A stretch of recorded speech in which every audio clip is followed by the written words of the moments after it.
That might help if we were recording. Leo doesn't need any stimulation at all, not with like expressing myself and fashion and events and parties and galas and everything. But I feel like Virgo kind of puts a structure to Leo that Leo needs. I agree. That's what I see.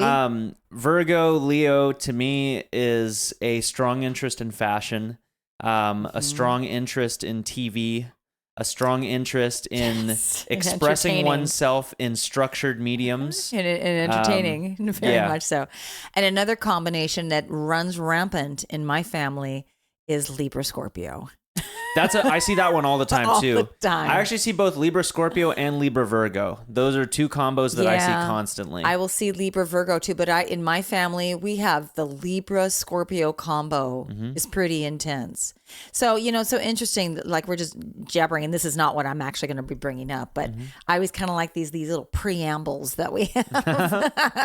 Well, what do you want to talk about today? Oh, I already know what we're talking about. It's what's coming. It's what's showing up in humanity. Okay. And I've been asked to bring this up. Spill the beans. Let's fear. Okay, cool. Oh, fear mongering, fear porn. Papa. Yeah. Fear. It is coming up in 2023. And I started saying this to my students in my yoga classes and workshops in 2020, because this is what the guides were bringing in. And I started sharing this with my clients as well. This year, 2023, is the year that we accept shadow, that we see shadow, we acknowledge shadow, and we accept it. Look at how many of our episodes for this year, and even though we just started it last year, but look at how many episodes we have on shadow and shadow work. Just last week's episode was about shadow work as well. This entire year, to me, I have definitely felt exactly what you're saying. And every day, it doesn't really matter. Like, I went into this year with some different ideas about how it may go. Different ideas. Exactly. As opposed to going with the flow with what it is. Well, but that's usually what happens, though, is like, and I you know what? I think it's like, I think it's part of the experience to have goals and plans. Going with the flow is wonderful and beautiful, and maybe I will have an experience.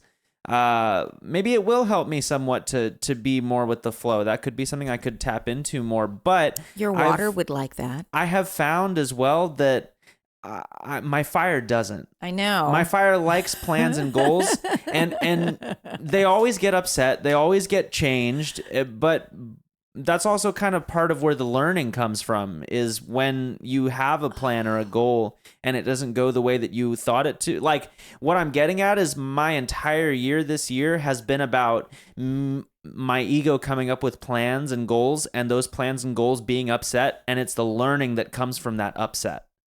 I get that. I totally hear that. I have learned, because like you, I have the whopping strong Aries in my chart, and that's a lot of ego to contend with. And honestly, it's been a wonderful lifetime journey for me to learn to let go and let God. Yeah. To really let go. I used to, as you know, I mean, I was born making a plan. Yeah. I literally, at age 2, was telling my parents in Lafayette, Indiana, which was where we lived at the time, in that little church lot, surrounded by a bunch of horse farms, that, when I grow up, I'm going to be an actress. And Nana was just like, "You're 2." And I had my whole life planned out. I was on a mission. I knew. I was confident.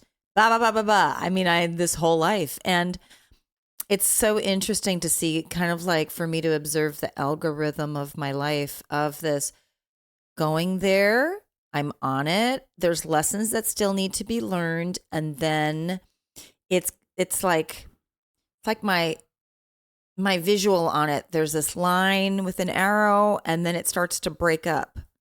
And it starts to dissipate as, I'm getting into my 40s, and constantly hearing in my meditation within, you need to let go. And then not listening to that. And so externally, key people in my life in my 40s, Sonya, you're standing in the gateway. You need to just jump off the cliff without a parachute. I would hear that all the time. Jump off the cliff without the bungee cord attached to your ankle. You're right here on the precipice. You just need to jump blindly. Sonya, you need to trust. I must have gone through, and I didn't track it at all. I must have gone through something going through my 8th house or my Neptune and Scorpio being in a particular house that was about taking chances, because it was all about my spiritual life, and my Neptune's in Scorpio. So it was all about my spiritual evolution, was about letting go and trusting. And Neptune is the planet of dreams and disillusions and illusions and, the spiritual rose-colored glasses. And I had a hard time taking those off and diving. It was like, you have to dive deep into your dream time. Yeah, and to do that, you have to let go and let God. You have to completely fly. That was really, really hard for me. My ego was used to thinking that it had control. And the process of letting go was, because I have let go, it's just really cool. It's actually really easy to let go. But the process of letting go was, there was a negotiation process between the lower self and the higher self of, okay, but you're going to get me out of Portland. There was the negotiation of getting out of Portland, the hellmouth, my shadow city. Get me out of there. I've paid my dues. There was all these conditions, and it was, my higher self was literally just like giving me little chocolate candies here and there. Because I was going to say breadcrumbs, but I don't eat bread. I don't like bread. I don't eat chocolate anymore, but that would have been the thing that would have enticed my ego. Little cacaos. Here's a little cacao nib for you, with a little maple syrup on it. Here's a little, and I would get that. And then finally, when we got here over a year ago, that was when getting here, I have great perspective. Mm-hmm. It's very easy for me to have perspective. Number one, literally in our hologram, we literally have open skies, which is really helpful, I find. It's very helpful for me to be out in open nature in order to be able to get perspective. I have found that living in density, living in cities is very hard for me to just get clear on my frequency, because I'm so sensitive. I'm very aware of all the other frequencies around me. So bringing this all back to fear, the fear of letting go and trusting a higher power, I had to look at the algorithms of my life. I had to look at the patterns, and I would share this with you, especially when I was teaching how to drive years ago. We were driving, and I was saying to you, it's interesting because I find that my ego is worried. Like, I was very worried in Portland, and I didn't find that I had that worry in any other place that I've ever lived except in Portland. Portland brought up worry. I had anxiety in Portland. I lived in New York, and I didn't even have anxiety. When I lived in New York City, I didn't have anxiety. I only had anxiety in Portland. I only had worry in Portland. Portland brought up all of these parts of me that needed to be recognized and loved and integrated. And so I had to go through this track record. Okay, you have this fear that you're not going to be able to pay your rent. That was a big one. A fear that I couldn't pay the bills. But okay, now go back and look at your pattern. Have you ever not been able to pay the rent? No. I'm afraid I can't feed the kids. Yeah, but look at your pattern. Have the kids ever gone hungry? No. So I had to do that with everything. I'm afraid I'm going to run out of gas. I'm not going to have enough money for gas for my car. Never happened. Mm-hmm. It's never happened. It's never happened. And so as I was going through that with myself, when my clients were coming to me reflecting the fear back, that's what I would then share with them and present to them, that they might want to try practicing that in order to realize that fear is a mental concept. And it's very, what's the word that I want to use? I guess the word's coming up is propagated. It's very enticing to get caught up in fear. And I know that online, I've read about this for years, and I know it's coming up again. Pandemic X, Virus X is coming in. And like I look at the pattern of that on social media. I look at the pattern of that on the internet. I literally went into that the other day. I was like, let's see how long they've been talking about Virus X. They've been talking about it for months. It goes all the way back, actually, to 2021 when people said, oh, the next one's coming. Well, they're probably waiting to see if it will catch on at the same level as the previous one did. Yeah. That's kind of what the pattern of every virus over the past like decades has been. That's what it is. From like swine flu till now. They're waiting to see. And so they put that out there and then people go into fear and mask up and blah, blah, blah, blah. And there's no data. There's no science. There's no facts. They're rumors. Fear creates rumors. So another one of the latest ones, October 4th, the emergency broadcast system is going to be going off. And we all have, what was it? Graphene something or graphite something? I don't know. I can't remember that one. Graphene something in our graphene oxide in our systems, and that frequency will then do what? And there's no details. There's no proof. There's no logic. Yeah. There's nothing other than fear propaganda that's put out. And so that's when you have to breathe and sit and look at. I honestly, when I heard that just yesterday, I laughed at first. I found it really amusing. I did because I had two clients who are also my friends who were like, what do you think about this? So it was two people that messaged me. What say you? What do you say about this? I say, where's the proof? Where's the data? Look at how it's completely triggering to the ego. Look at what it's doing. Where is there any logic in this? There's zero details. There's zero scientific data. There's nothing. Also, for anybody who literally thinks that the emergency broadcast system has any effect on them at all, A, it doesn't. And B, you can turn those notifications off on your cell phone. I did. You can turn the EBS off. You can turn Amber Alerts off. You can turn off any emergency signals off of your phone. You just go into settings. I did in 2021. I got so tired of hearing it. I got so tired of hearing Trump he's gonna turn on the emergency broadcast system and announce that disclosure is. Do you think that it's like a fear of so funny? A fear of somebody having more control over you than you do? Do you think that that's where that comes from, or what do you think? Well, sure. I mean, because I don't understand that. That is, I have a debilitating fear that I'm going to lose everything that I have. And A, I've worked so hard for this. Somebody's gone from poverty to serious wealth. Or B, I inherited this, and this is all I know, and I don't know how to live like the ones in the bottom of the pyramid. Well, and therefore, I've got to fight. I'm talking about like the maybe this is what. I don't know. To me, that didn't really make much sense. So maybe I'll just try to rephrase. I'm talking about like for your clients, for example, like that fear. Where does that fear come from? Why do they fear? Oh, from my clients. Yeah. Okay. Because they have a lot of fear. Okay.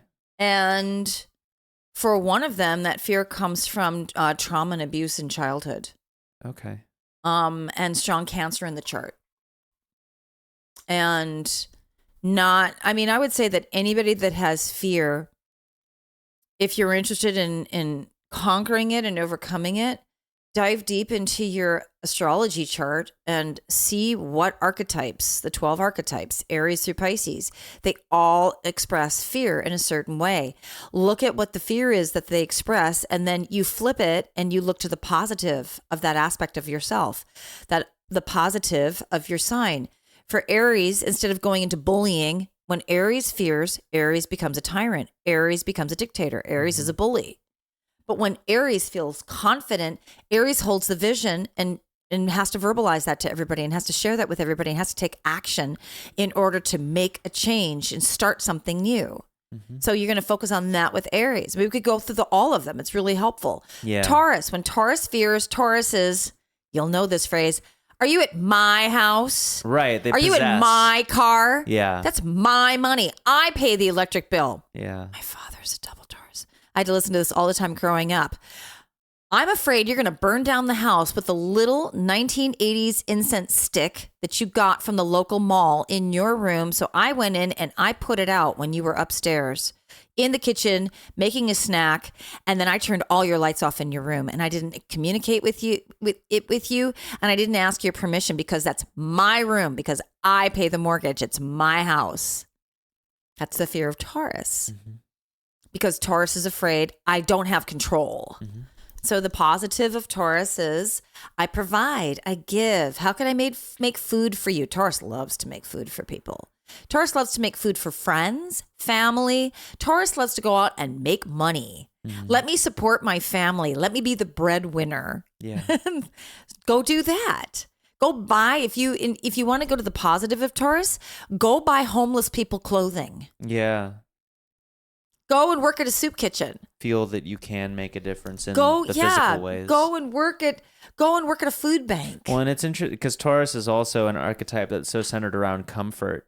And I feel like everything that you're describing here, there's a fear of a loss of the comforts of life that have been afforded to oneself. Yeah. But when you can provide those comforts for other people, I think it gives you a sense of security because you know that if you're doing it, then it helps build the world that you want to live in, which is a more comfortable world. For a Taurus to go out and volunteer their time like that to give comfort to other people, I could see that being a very fulfilling thing to give those physical comforts. I mean, I noticed with my dad that's absolutely true. Being a double Taurus, it's absolutely true. The only way that he can give comfort to us is by giving us money, by buying, I'm so grateful to Papa for buying me my car. My father has bought my best cars. The worst cars that were ever bought for me were from your father. Yeah. Yeah. I will give him some props for the Ford Aerostar van. That was a good one. But anything after that, not so much. What's the fear of Gemini? So Gemini's fear is I am stupid. You can go to my sister for the archetype for that one. I'm dumb. I can't remember. Bad memory is a downfall for Gemini. I don't remember. I can't remember that. I don't have a good connection with my siblings because Gemini is about siblings. Yeah. I don't have a good connection with my siblings. My siblings don't like me. I can't make any friends. I'm afraid to talk to others and be judged because I judge myself. And what you do for Gemini is, first of all, you need to take the initiative to allow people to come to you and talk to you because Gemini is literally a magnet. And second of all, you've got to have a lot of fun. When Gemini focuses on having fun, people want to be around Gemini. Gemini is the most interesting person to be around. And if you are on a playground, if you're in a fun situation, you're a dancer, you're in a fun dance class, you're an artist, you're in a fun art class or whatever, then you can start exploring ideas with others. Gemini needs to explore ideas and learn others' ideas and thoughts about a plethora of topics. Read a book. Write a book, write a blog, write a poem, write an article, write, share it. Yeah. Self-publish on Amazon, write a blog for the internet, have your own YouTube channel. Talk about your ideas about life. Make it fun. Do it outside. Do it in a fun setting. Get creative. Be innovative. Change. When Gemini fears change, it's because Gemini is self-judging. So you just have to write and play. Go back to childhood. And that's how you can touch others and laugh. Gemini is like the first sign that's about laughing. Geminis are masters at laughter. I laugh every day. Cancer, worry. And I overmother. Cancer one's up. I smother. I'm a smothering mother. I can answer this one. I got strong Cancer. Your moon in Cancer in the 4th house. It's Cancer is it is an overwhelming worry and concern for literally any and everything. that so you is enable- outside of your control. And so you enable your loved ones. There's an enabling. It's easy with Cancer to become codependent upon others and want others to become codependent upon you. Yeah. Nana with Cancer rising. It can also be an anxiety about your relation to others. That was a lot of what I had to go through for my shadow with Cancer was I'm worried that I may end up saying the wrong thing or I may come off this way. I may upset a person this way. I'm worried that this person may feel bad because if I say or do the wrong thing in the slightest wrong way, that may trigger them, that may tip them off. So I'm just going to hold myself back and repress because I don't want to say anything that might upset them. Absolutely. Because Cancer is a cardinal leader sign. It's the mother. It's literally the emotions. Hypersensitive. The remedy for Cancer is, first of all, get yourself in water or near water. That's a key. Go to the ocean, go to the river, go to the lake, go to the pond, go to the stream, go to the creek, go to the bath. Tranquility. Go in the shower. Yeah, absolutely. Water. Drink water. Yeah. Drink water. Have a water. If you are not near a large body of water, this is for all water signs in general, but we're starting with Cancer first. Have a water fountain in your home space. I would say you can get that one cheap. What really adds to that and helps it a lot, find some spiritual practice because you need to be able to see the spirit in the water. That's what gives you that sense of tranquility. And if you're just there at water with all of your anxieties, it's not really like it'll calm you down a little bit. But what you need to be able to do is go to the water and meditate. Absolutely. Because the meditation is going to be, it's the silence. It's getting with the flow of what's around you. When you see the natural flow in things, you'll understand there's nothing to be worried about. There's nothing to be concerned about. Life flows as it's supposed to. Absolutely. That's the beauty of Cancer. And while you brought that up about a meditation element, and since we're on the 4th, it's really important for all the signs to focus on their element. So you got to know what your element is. And we've got 4 elements. We've got fire, earth, air, and water. So all fire signs, Aries, Leo, and Sagittarius, looking at a fire, roaring fire, candle flame, candle wick. You got to do something with fire. Meditate with fire. That will help. The sun, be out in the sun. Meditate with the sun, be under the sun.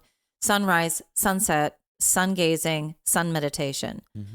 For all earth signs, Taurus, Virgo, and Capricorn, be out in the earth, feet bare in the earth, feet in grounding. Sit on a rock. Rocks. It's excellent. Sit against a tree. As you know, I'm double earth. So I used to go out at Oaks Bottom in Portland, and I used to literally just sit with a tree. I had to be out. I'm a person who has to be out in the forest.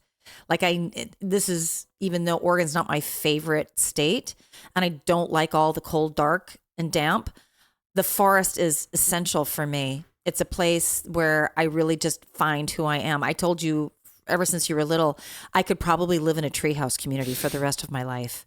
Like the thought, I could see that for you. Yeah. And there just has to be, I don't need a lot of water. I just need a river or a creek. I need some sort of water or a lake or a pond. I've got to have some sort of water. I think the sound of water is so soothing. Yes. I have to have that. I have to have the sun. I'm having all the dark clouds with no sun for 8-9 months out of the year is not good for my system. I have to be in sun. I have a lot of fire in my chart. I need the sun.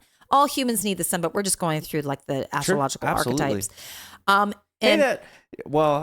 an air sign, but no, I don't like the air. But yet my twin Sonya, she loves wind. She finds wind really soothing. Me too. I don't. It exacerbates Vata in my chart, in my doshas. It's because it's really irritating. It's because of the Virgo. Yeah. It irritates me, and I'm like, it's just too much. But for those of you that are Gemini, Libra, Aquarius, that are air signs, if being in front of a fan, literally, if you have a fan and the sound and the wind in your face. I used to do that when I was a kid. That I loved that. Just putting. Actually, you know what's funny is I did that unconsciously, and I'm remembering as you're saying that there were because I didn't even know that this was what I was going through. But when you're saying that, I'm getting memories of like. At a time when I was feeling overstimulated, I would we had the big fans in the summer, and I'd just go and like put my face in front of the fan, and I'd be like, "Oh my God, soothing, you loved that, calm, peace." Here's actually something that's really great for Gemini because we have a hard time being quiet unless you have a lot of water in your chart. It's hard, or a lot of earth. I have a lot of earth, but it's still hard for me to be quiet. Is something that my sister, my Gemini Virgo rising twin, and I actually used to do is we used to go into the big box fan because they had those big box fans when I was a kid. And we would go right into it with our faces into it in the summertime and we would tone. Mm-hmm. Yeah. And you'd hear that,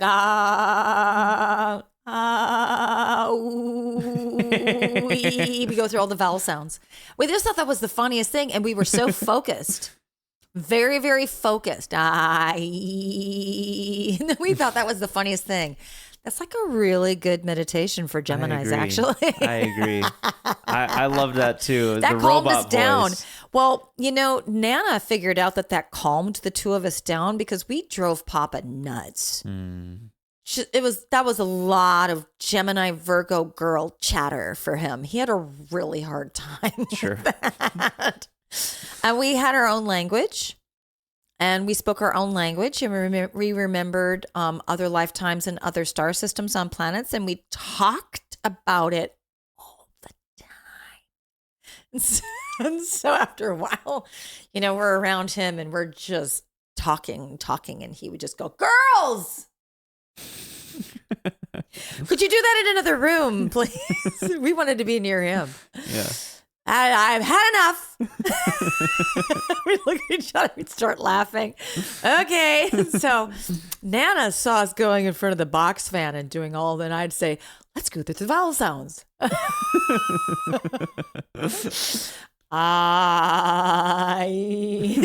So she noticed that when we would do that, she would just watch it. She thought it was really funny. She loved it when we did that.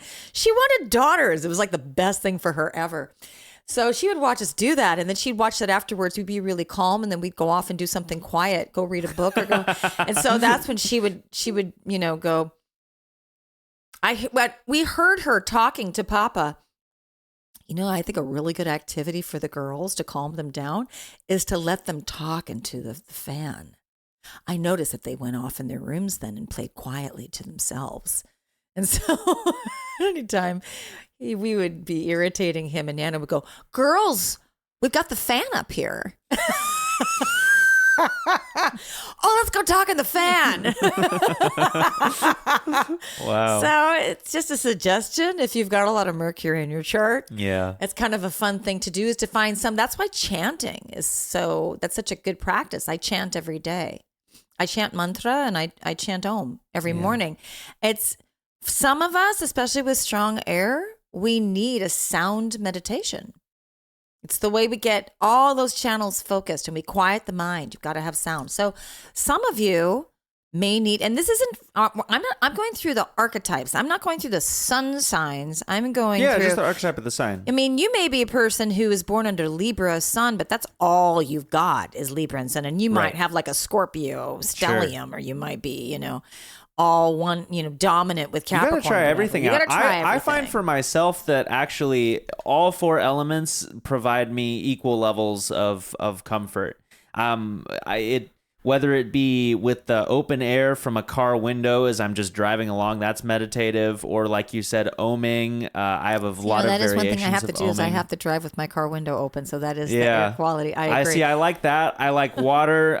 Being in front of an open fire is extremely soothing to me. Fire, yeah. Just having my toes in the bare earth. I mean, I like them all. So I think I'm definitely with you. I think people should just try all the different ones and see. They do. Because you have to know what your whole chart is to know what's. For me, I'm air fire dominant, but I've got this grounding earth. But I know that the fire and the air aspect of myself can override that, and so I know I need to be in the forest. I need to go touch trees.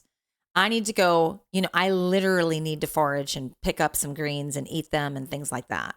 So for Leo, I would say definitely the downfall of Leo is wanting to control everybody, being really overly dominant.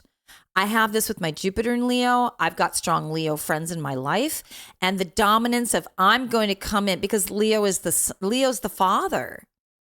Leo's the king of the lions. Leo's a masculine sign. That is the father, the son. And I'm going to come in and I'm going to micromanage everybody. I'm going to come in. I know how to do it, and I know how to do it really well. I'm going to do that for you. And it creates a codependency of others in your life. And then the other downfall with Leo is I am giving. I expect the same in return. The conditional giving of Leo. Mm-hmm. The flip side of that, volunteer with children. Yeah. Leo needs to be giving to children. Leo would be really great if you have strong Leo in your chart to, like, first of all, you're artistically inclined. So figure out a way that you can teach children, volunteer teaching children art or holding an art space for children. If you're a Leo or have strong Leo that's really into fashion, figure out a way that you can give of yourself with fashion, whether, again, it's through a YouTube channel, whether you're a fashion critic online, anything that's going to get you into being creative. Mm-hmm. Get out in the sun. Leos need to be outside. Leos need to be out in the sun. Leos need to sun nap, have a meditation out in the sun. Also look at fire, roaring fire, candlelight, but I would say Leo more for daytime. I would also say, and this is something that I feel for all the fire signs, it feels really important, and I've seen this in Leos just as much as I've seen it in Aries and a little bit in Sag too, really focusing on becoming the person that you want to be first before you try to make other people into the person that you think they should be. Because a lot of Leos, I find, they're very dissatisfied at an early stage of their development, and so they look to help other people first before they help themselves. And this is something that Aries can do too, is to try to help others before they help themselves. But really, like, if you as a Leo start putting your fire into building yourself up to being the person that you want to see, you go down that journey, you start working out regularly, you start improving your looks because you want to look good. You start improving. That's a big fire thing. Yeah, you start improving because it improves your self-confidence. I agree. As your self-confidence improves, you know, unless you happen to be very narcissistic, is your self-confidence improves, you'll actually find that you feel less inclined to try to micromanage other people. It starts to balance itself out. You start to feel more calm and more confident and secure. And then you can actually approach helping people if that's still something that you really feel inclined to do in the same way. You can start approaching people from a perspective of, well, I know what's worked for me. Like, if you maybe this works for you. And I actually find that, like, what I see is a lot of these Leos, like I follow a couple Leos that are they're spiritualists, like bodybuilders, like musicians, artists, all of that together. And a lot of what they did is they stopped trying to, like, come from a place of shadow, and they just started building themselves up. And they got to a point where their growth, they started posting their growth, and it started gaining attraction from other people who were like, wow, I see that you're really putting a lot into yourself. So they actually started attracting the clients that they wanted.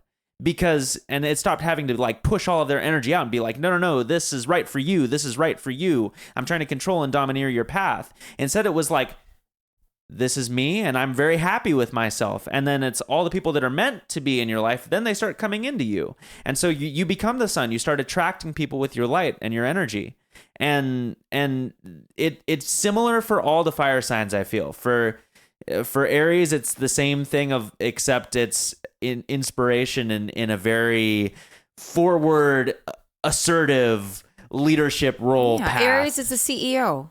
Yeah. And Aries needs to do that. Any path that you want to go down. But I guess what I'm saying is I find that same trait in all three fire signs with very subtle variations. Absolutely. Yeah. So with Virgo, worry, agitation, anxiety, judgment. Mm-hmm. And I'm going to speak from my rising sign. And yeah, the biggest downfall is, first of all, to help, and I'm only going to do dietary with this one. We could do a whole nother episode on the dietary support for all of the 12 archetypes. But with Virgo and Gemini especially, no caffeine, no coffee, especially for Virgo. Don't do that. It's going to bring out the worst in your energy. So Virgo, micromanaging others, and that's a big one with Virgo. Nervousness, hyper-organization. OCD with Virgo. Total obsessive compulsive disorder. I've got to file everything. Oh my gosh, you took the, I've met some Virgos. I was like, you took that book out of sequence. And I'm like, because I want to read that book. No, that ruined my order. The low aspect of Virgo is I want everything organized because I want control, because I feel like I don't have any control. And if anything gets messy, and there's a lot of trauma in the early part of the life from that one. So of course, and with Virgo, we're going to go to the biggest thing. All the 12 archetypes need to volunteer in their own way. Virgo needs to volunteer. I need to serve in any way. It could be health and wellness because that's a focus for Virgo, but Virgo has to get healthy themselves first before they know what they're doing with health and wellness. And the downfall with Virgo, usually in the early life, is that they're really sick. They're frail. And then they have to go through, and it might take an entire lifetime for some people with sun, rising, moon in Virgo, or a Virgo stellium, or a planetary stellium in the 6th house of their chart. It could be literally, I'm sick for the entire life, and I finally figured out on my deathbed that I needed to get healthy. For me, it was a blessing that it happened early in the life, that I was like, okay, my body's not accepting kiddie cereals, sugar, corn, starch, potatoes, caffeine, chemicals, nothing. Animal, artificial. Sorry, it's not working for me. I can only eat this, and this. Oh, that all comes from nature. Who knew? Yeah. So that's a blessing. And then you have to serve others with that. Yeah. And it has to be freely served. No micromanaging anyone. I learned that the hard way with parenting, you 3. Even in parenting, which is the hardest arena, because remember, in the whole sign system, my moon in Capricorn is in the 5th house, the house of children and entertaining. So it was like, I'm creating this structure and you're going to stay in my boundaries, and we're creating a corporate entity in the household. And you have to stay within those structures. Yeah. And it didn't. Kai was the only one who was going to comply with that for a while with his Earth, but you and Mars, no way. It wasn't happening. Serve, give, food banks. That's a big one for Virgo. Food bank, Meals on Wheels, serve seniors. If you are really into the allopathic medical system, see how you can volunteer in hospitals, see how you can volunteer in clinics, just serve. For Virgo, I have something to contribute to this actually that I've noticed. I would say that the world is in desperate need of Virgos, because Virgos are probably the glue that holds everything together, from what I've noticed. They're the only sign that comes into life with the tenacity and the natural order to be able to focus on all of the things, all of the tasks that keep everything flowing. So as a Virgo, if you are feeling like you need something to do, and from my outside understanding, this is what I feel from the Virgos that I've experienced.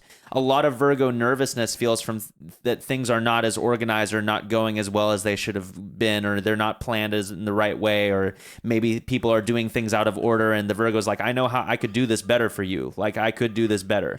So what I would say is that, and to what you're saying that the problem that a Virgo runs into a lot of times, or the Virgo archetype runs into, is that the Virgo archetype will try to insert themselves into areas where they're not wanted. And so what I would say is that there are a billion places in the world that need your energy as the Virgo archetype. Start looking for places where you're wanted, and you will find a place that wants your help in the exact way that you need, because we need people to start organizing. So it's just the difference of being like, there's this person in my life and they want my help, and so here I go and I can help them, versus there's this person in my life and they don't want my help, so I'm not going to try to push them, I'm going to step away. It's like that's the change that needs to be made, instead of being like, no, but this person, I see they really need my help, and if I could just get in there and do it for them, but they don't want it, and that really frustrates me, so I'm just going to be here and keep poking them with all these different things. It's like that is not helping. them, but even more importantly, it's not helping you because you're not actually where you need to be. You're out of life's flow. And finding life's flow is going where you're wanted. Absolutely. The hilarious term that grocery stores started that has been played out on television and movies so often, clean up on aisle 5. The Virgo that's what they're really asking for. Is there a Virgo in the house? We need something cleaned up. Virgos can find any place where there's a cleanup and an organization that needs to happen. Just find it, Virgo. Yep. Just find it. It's there for you. Yep. It really is. It could be anywhere. So with Libra, the downfall with Libra, number one, apathy, because there's too much conflict. I can't find a remedy for that because I don't want to make the wrong decision. So I am not going to feel anything here. I'm going to become apathetic and disconnect, and I'm going to remove myself. My sister, Moon in Libra. Your father, Moon and Rising in Libra. A lot of people that I know. Mars with a Libra sun. I see this so common with Libra. I want to find justice for everybody. I want there to be fairness in the world. I'm disillusioned. Libra gets very romantic. Mm-hmm. And romanticism is the same as the Pisces rose-colored glasses. Mm-hmm.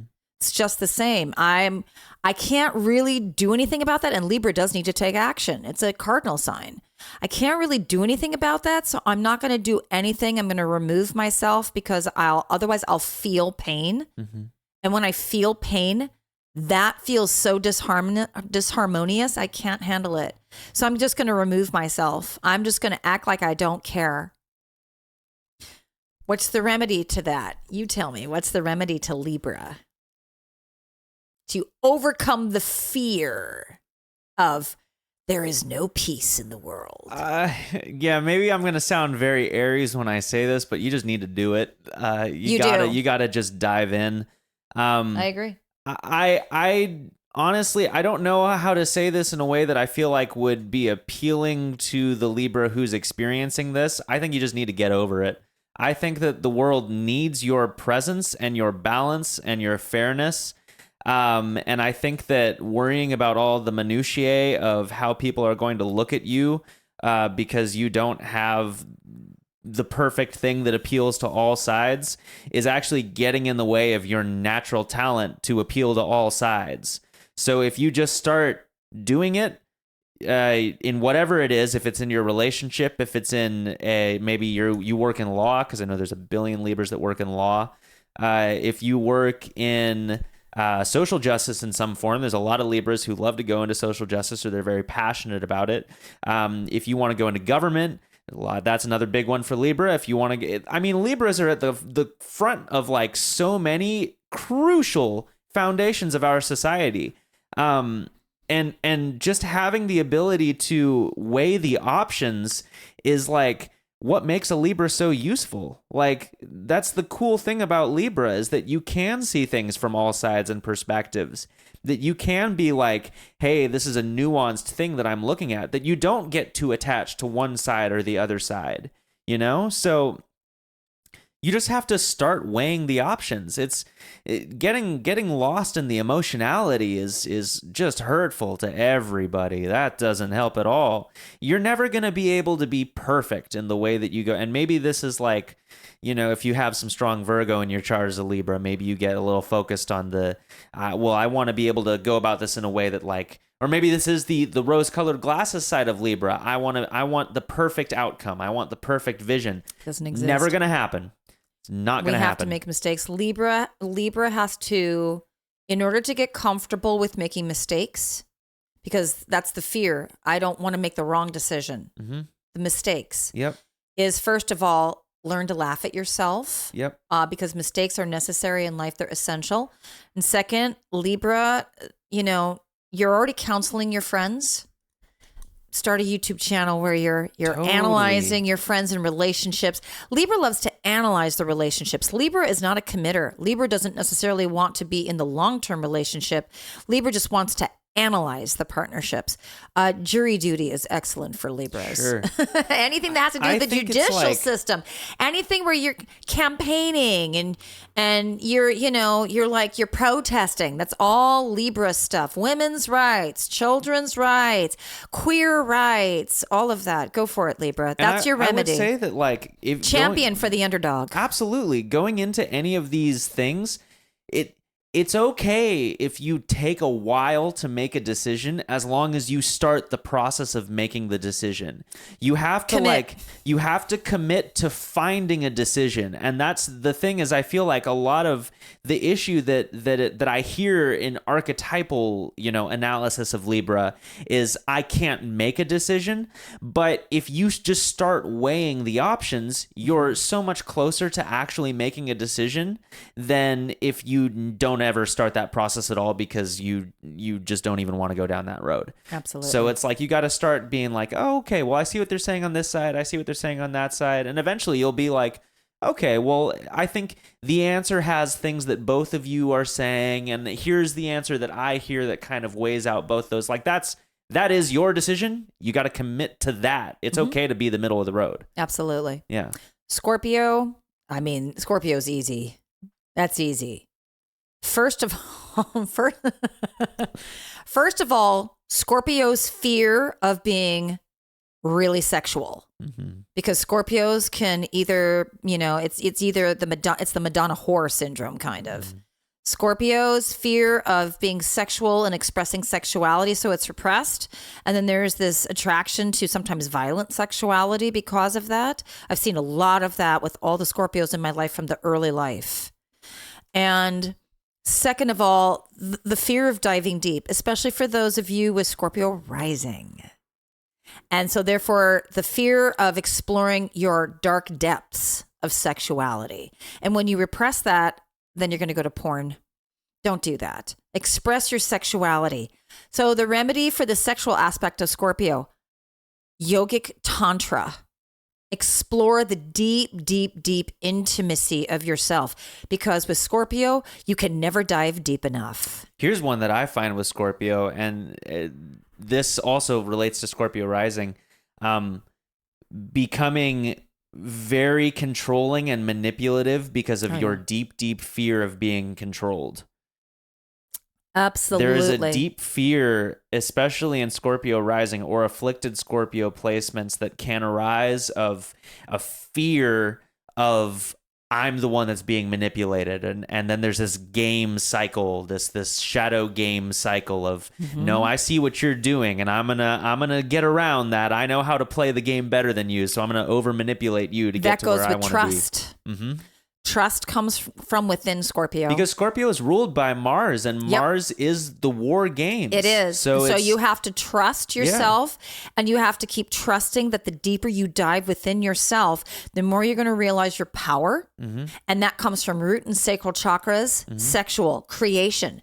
Don't be afraid of your creative powers. There is no subtle way for Scorpio to go from their fear into their power. It is intense. It is a death and a rebirth. Scorpio, don't be afraid to die and to be reborn. It is painful. Scorpio is the essence of pain in the 12 archetypes. It will be painful, and you will completely transform yourself, and you will always expand your consciousness. And then don't be afraid of being psychic. Yeah. This is where my Neptune and Scorpio comes in. You just have to be bold and be psychic, because you are. Own it. With Scorpio, there's nothing subtle. Own it, overcome your fears, and then you share that with others. Those are your teaching points to others, is through your own personal experience. This is your gift to the world. This is your gift to Source, is I went deep down and it was so hard, and here's what I'm offering to you. Let me help you dive deep down. You just have to go there. Be bold. Scorpio has to be bold. Yeah. Sagittarius... First of all, committing. A fear of commitment, a fear of not knowing. I know everything. I think that's the overall, that encompasses what I agree. That's the head. I know. Yeah. And I'm going to tell you my truth. First of all, with Sag, definitely fire meditation, get quiet, Mm-hmm. just relax, allow things to flow. That's hard for Sag. But then in order for Sag to get to the totally charmed, enchanted, happy-go-lucky, I have all this great information, I would love to share it with you and become the mutable inviting. Yeah. The invitation that Sag has, first of all, meditation for Sagittarius, big time. And then offer in a way that's just an open arena. Sag does really well in an open arena environment of I can share my thoughts. I can share my philosophy with you. I'm going to speak that, but Sag has got to stop dominating.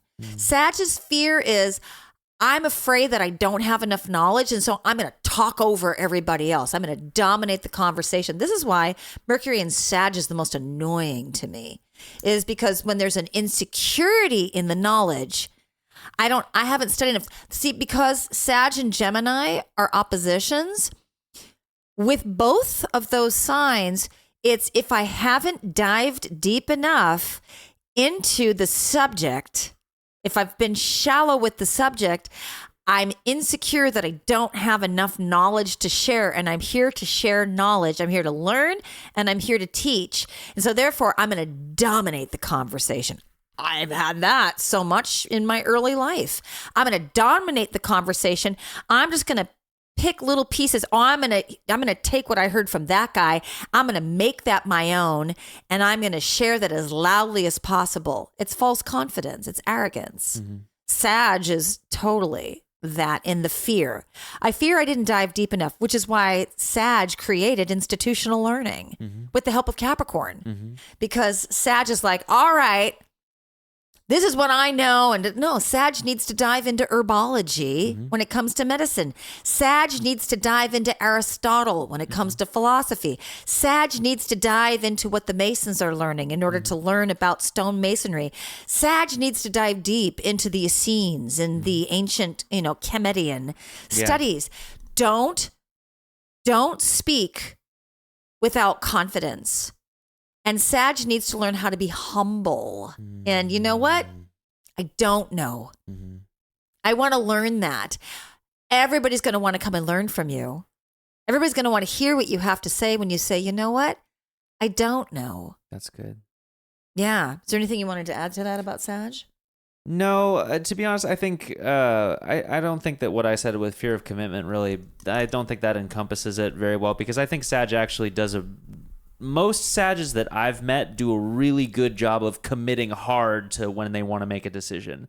If they have a thing they want to do, they commit instantly to it and they go for it and they get it. So I don't think fear of commitment really encapsulates what I was trying to say. I feel like what I interpreted when you said fear of commitment was that Sag is a fear of commitment to partnership. And Sag does. Sag is the most anti-marriage commitment to another.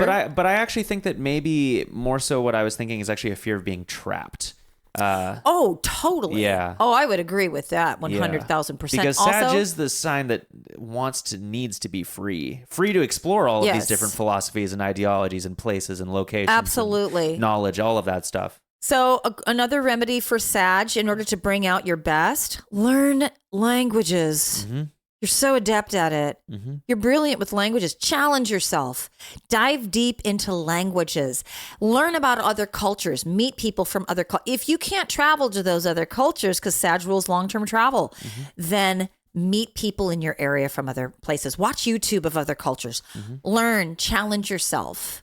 Definitely. I would say, though, in my life, most Sages that I've met have actually been really well-balanced people, and I have not noticed a lot of the more negative Sagittarius archetypes just in my personal experience. So I would say that I actually don't have the best grasp or understanding of Sag, because Sag usually shows up in my life not as a very deep teacher, more so just as kind of like an example to me of like the cool things about Sag. I've seen the full spectrum. Capricorn. Yeah. My moon. That one. Yeah. We can control.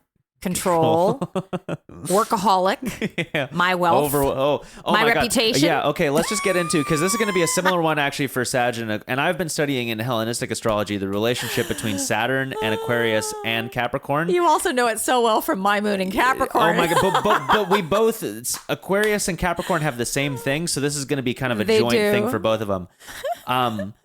Overtaking responsibility and a God complex that shows up in, I know what's the most responsible and best path for everybody else. Yep. I am responsible for everyone, because if I am not in charge, if I don't delegate the tasks, the whole mission's going to fail. Yep.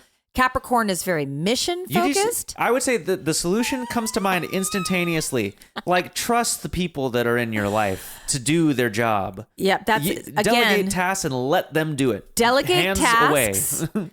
And if, like myself, you have some strong Virgo in your chart as well, you literally have to find that part of your personality that wants to go off and do something else after you delegate tasks for people to organize. Yep. Let them do it. Give them space. Drop the responsibility. For Capricorn, no one is ever going to learn unless they fail. Mm-hmm. We all have to fail to learn. Yep. So let people do that. Once you delegate tasks, you've got managers. Let your managers do their job, because you're the CEO of the company. And this also applies to, I think that the thing that differs for Capricorn with this and other signs is that Capricorn can be super hard on themselves. And where I actually see a lot of like the failings of, it's almost as though God complex isn't the best way of putting it, but it can manifest outwardly as a God complex. It never is.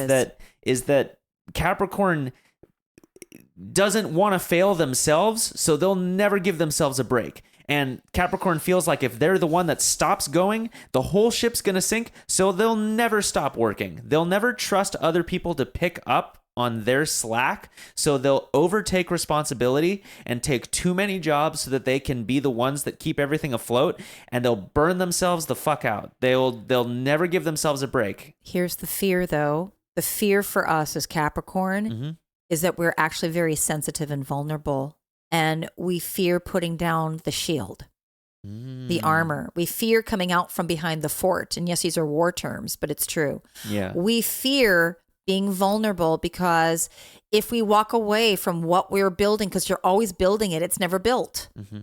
Because as soon as you get to the top, there's another thing to build. Right. So if we step out from what we've built, we could fall off and lose everything we've worked so hard for, and we're tired. Mm-hmm. Capricorn's tired. Yep. And I would imagine that from the Capricorn perspective, since Capricorn, one of the good things about Capricorn is that it does have the ability to see that vision through all the way, or at least as just to continuously work on something towards that greater goal. I would imagine that Capricorn is able to weigh the pros and cons of being like, well, I've already put so much work into this, I don't want to have to start all over, so it's better if I just keep working on this. That's what it is. I'm tired. I'm up half the mountain. I'm carrying the kids in my back. I'm so tired, but if I don't keep going, I'm going to lose everything that I've built to this point, and people are going to think poorly of me. My reputation is destroyed if I'm not impeccable with my word as a Capricorn manifesto. Yeah. You know, I've started this. I have to keep going. With Capricorn, the number one remedy to your fear is to go and play and have fun. Yeah. Sense of humor, and take a little bit of your wealth and spend it on yourself, and go give yourself a treat. Give yourself a break. Go outside and be in nature is a big one for Capricorn. Give yourself a day off. It is really hard for Capricorn to take a day off. Yep. And like, put your energy into your family, because family is everything to Capricorn. The community is everything.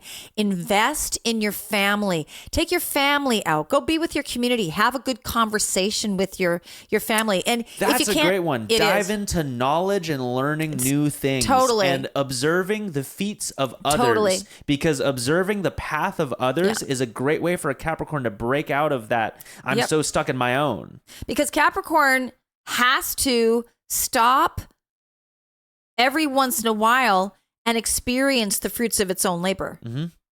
And it doesn't allow itself to do that. It's the workhorse. Yep. And Capricorn isn't the cart. Capricorn is the horse in front of the cart pulling it. Yep. So it gets exhausted. So like take a couple of your gold coins that you're so working hard on spending for yourself for that day when, that day is now. Take a couple of those coins because universe is always going to replenish that abundance. Aquarius. Well, I would say real quick before we depart Capricorn entirely, it's just another funny little anecdote I thought of. I would say Capricorn could do really well to try and make some Aries friends because they're going to show each other everything that each other needs. The Capricorn is going to get shown by Aries how to have fun, how to respect the self, and how to take some time to just like maybe not be so attached to this one thing. Because Aries, same thing as Capricorn, has the vision. I know they're both the CEOs and they're super But driven. Aries has no problem putting down something that's not working. Well, Aries will drop it and go to the next thing. I've got another vision. Yep. And Capricorn, you come and you finish this. But that's how they work so well together. Exactly. They will teach Capricorn could teach Aries some structure and some longevity, long-term commitment. Exactly. I mean, go the extra mile, I'm speaking Aries. from this anecdotally because this is what I feel like you have shown me. I have, and so this is a lot of like what I feel like the relationship between Capricorn and they're kind of opposites. It's Mars and Saturn. They're both like the masculine fighters, but they do it in two different ways. They actually work really well within my personality, having dominance with both of those archetypes. I have learned to work well with them and negotiate and everything. So now Aquarius. Since you are the quintessential Aquarius, I'm going to let you tell me what the Aquarian fears are. As we get into these last three signs, they start to become very similar. And I would say for Aquarius, it's the same thing as Capricorn. The weight of the world sits on your shoulders. You do have a vision for humanity, and honestly, the thing that results from the fear of it not going according to plan is detaching yourself from humanity entirely and saying, fuck it, I'm not even going to touch it. All these feelings, that's all yours. I don't give a fuck. I don't care. It's also be really comfortable in being the different, weird, unique so one. that's the solution. I would say detachment is the unhealthy thing. I would say for an Aquarius to really get the best out of themselves, and this is what I've learned through my own experiences somewhat. I'm still finding ways to, get into it. Like my natural instinct when I'm faced with these things that like you brought up, the fears that a lot of people have about the way humanity is going and the fears of these things that they've grown accustomed to, their relationships, their social status, their possessions, those things being taken away.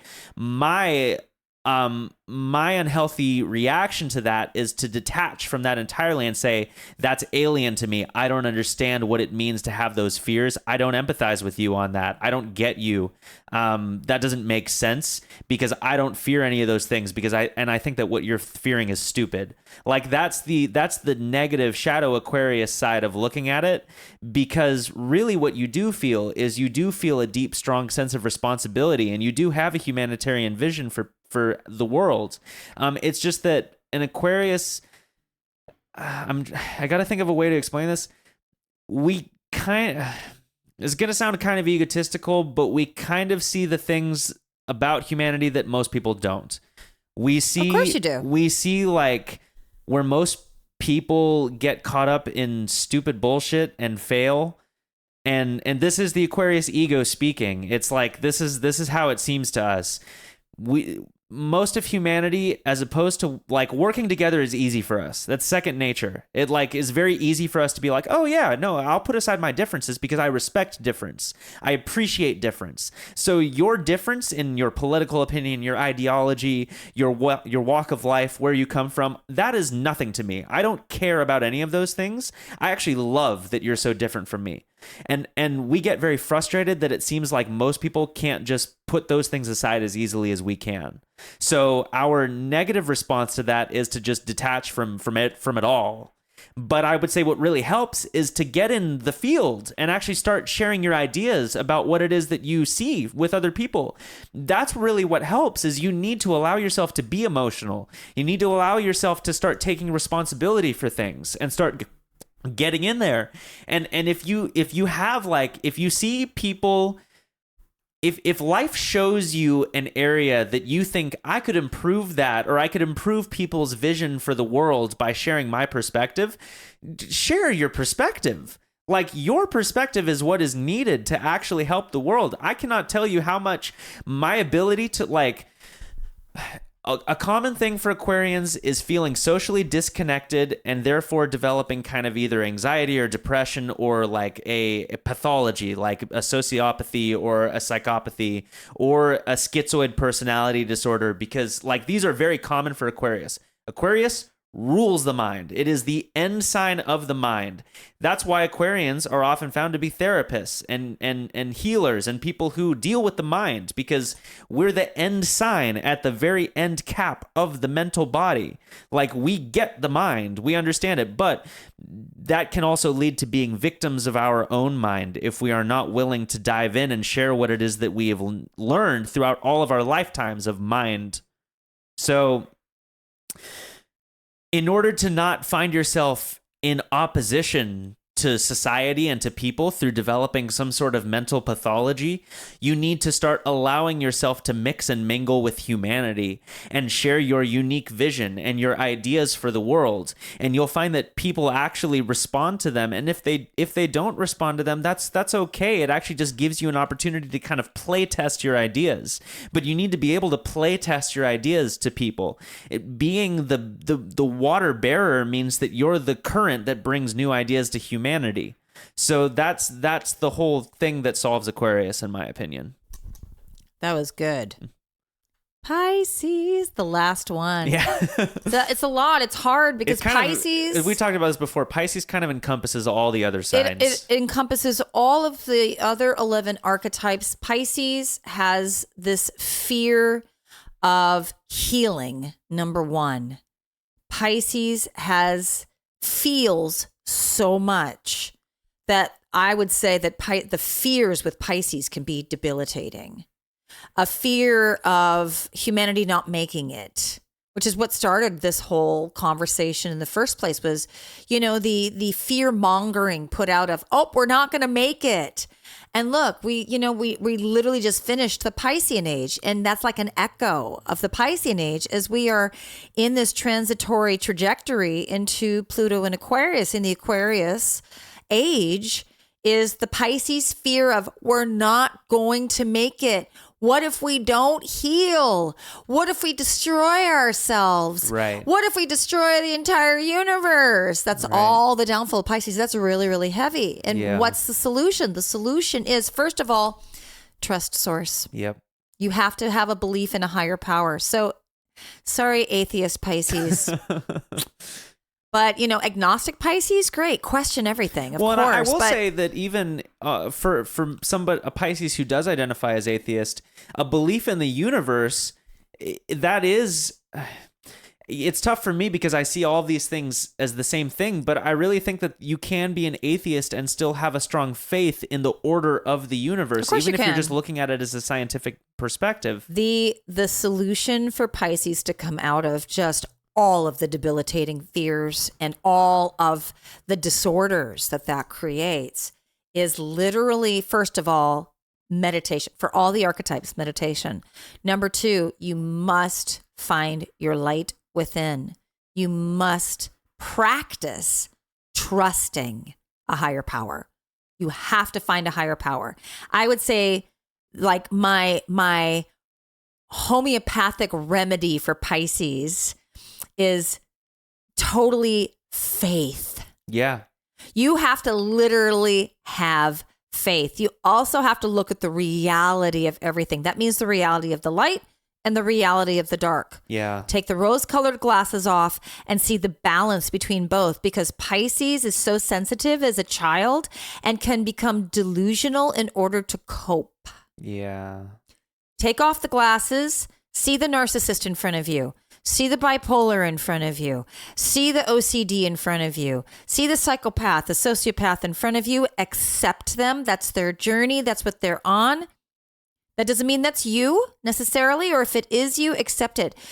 Also, besides faith, the two F's that are a remedy for all of these archetypes, but especially for Pisces: faith, forgiveness. Seriously, and I know that sounds so religious because Pisces is about religion and It is. spirituality. It is, but forgiveness, like Pisces, forgive yourself. Forgive yourself for all of your cycling throughout, because Pisces is literally, I've gone through all the other 11 archetypes and cycling in other lifetimes to come into this end one. Now I'm going to come into a higher state of consciousness. And so now here I am, because Aries is going to be the next start of coming back into a new understanding of the I am. Is Pisces, faith, and forgive. Thank you so much to everyone who listened to this week's episode of the podcast. Feel free to check us out on Instagram at One Long Conversation to get some updates on our future episodes, our future content. You can also follow us on Patreon and become a member. We have a lot of interesting and awesome perks and cool ways to connect with us and our community that we're forming there. So go over to Patreon at One Long Conversation, and you'll find us there. We also have these episodes going out on YouTube now. So if you go to YouTube, yet again, at One Long Conversation, you will find video versions of these episodes. So yeah, thank you so much. We'll see you next time.